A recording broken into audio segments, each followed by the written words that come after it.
ایسے بہن بھائی کی جن کی شادی نہیں ہو رہی یا کسی بھی قسم کی کوئی رکاوٹ آ رہی ہے، رشتہ نہیں آ رہا یا پھر رشتہ ہو کے شادی جو ہے وہ نہیں ہو پا رہی، تو آج کی ویڈیو اسپیشلی ان کے لیے ہے۔ یہ ویڈیو ایسے انسان کو لازمی دیکھنی ہے جو چاہتا ہے کہ وہ بھی شادی شدہ کہلائے۔ تو کہتے ہیں کہ شادی ایک ایسی چیز ہے جو اس کا لڈو کھائے وہ بھی پچھتائے اور جو نہ کھائے وہ بھی پچھتائے۔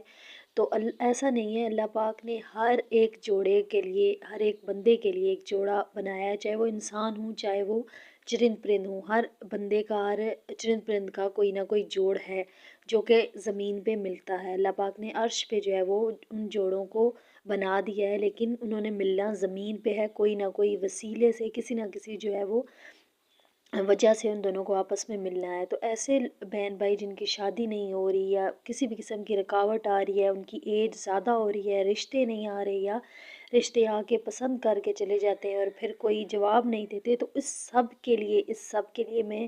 آپ سے کہوں گی کہ صرف ایک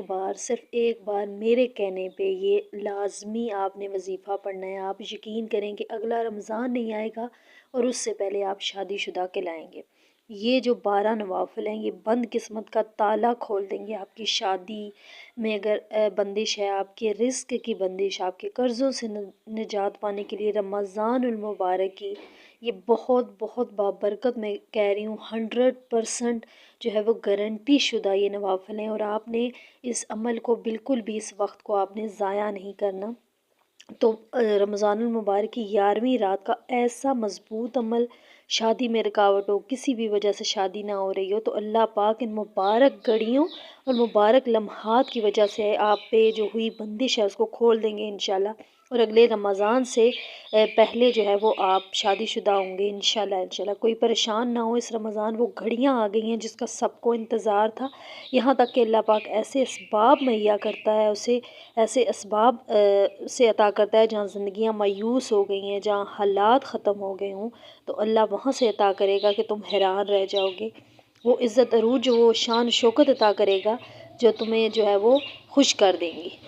میری آج ویڈیو بنانے کا یہی مقصد ہے کہ کل 11واں روزہ ہے، اور آپ عمل کو نوٹ کر لیجیے کہ رمضان شریف کی 11ویں اور 12ویں روزے کی جو درمیانی شب ہوتی ہے، اس کو آپ نے رات عشاء کی نماز کے بعد آپ نے 12 نفل ادا کرنے ہیں۔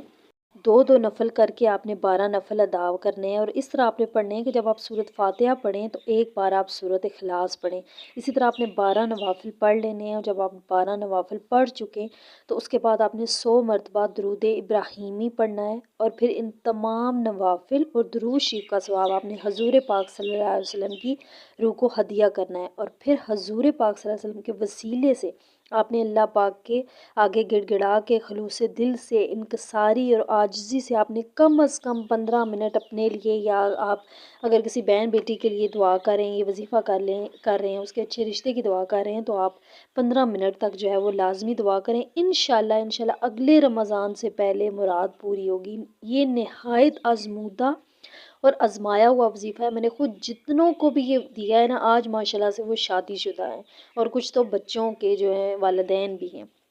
یہ گارنٹی شدہ ہے، میں آپ کو بار بار کہہ رہی ہوں، پلیز ایک دفعہ اسے لازمی آزمائیے گا وہ بہن بھائی جو اپنی شادی کی وجہ سے پریشان ہیں۔ اس کے علاوہ جس